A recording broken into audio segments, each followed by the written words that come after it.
Handa ng Libak Municipal Police Station sa pagsisimula ng local campaign sa bayan kasabay ng pinaigting na seguridad upang matiyak ang maayos at ligtas na eleksyon. Ayon kay Police Lieutenant Colonel Joseph Galieto, Acting Chief of Police ng Libak Municipal Police Station, nakahanda na ang kanilang hanay para bantayan ang pagsimula ng kampanya ngayong araw, Marso 28 at tatagal hanggang Mayo 10 taong kasalukuyan. Sinisiguro din niyang mahigpit nilang ipapatupad ang mga patakaran ng Komisyon ng Eleksyon, kabilang ang pagbabawal sa pangangampanya tuwing Huwebes Santo at Biyernes Santo bilang paggalang sa mahal na araw. As of now,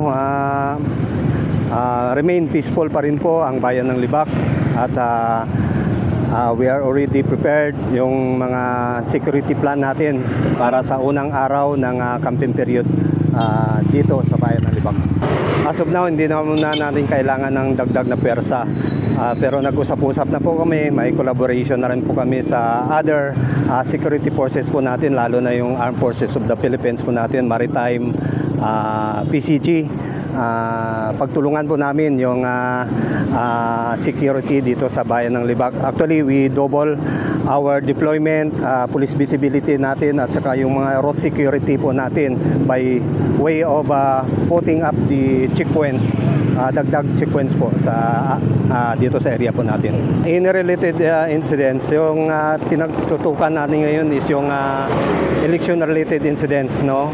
Sana walang mangyaring election related incidents.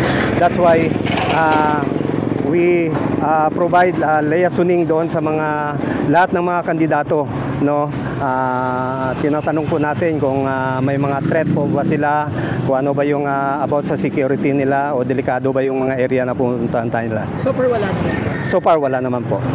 Panawagan ko po sa kababayan po natin, remain calm po tayo, maging kalmado po tayo sa pagpili o kung pag-support ng ating mga kandidato, no, para magiging ma-maintain natin yung peace and order dito sa bayan ng Libak.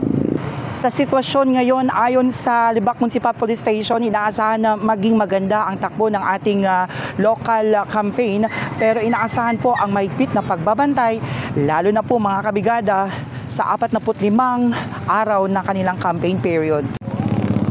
Dagdag pa niya, ang kanilang presensya ay paiigtingin upang maiwasan ang anumang kaguluhan at pananamantala sa kampanya. Hinihikayat din niya ang publiko at mga kandidato na sundin ang batas upang mapanitili ang kapayapaan at kaayusan sa paparating na eleksyon.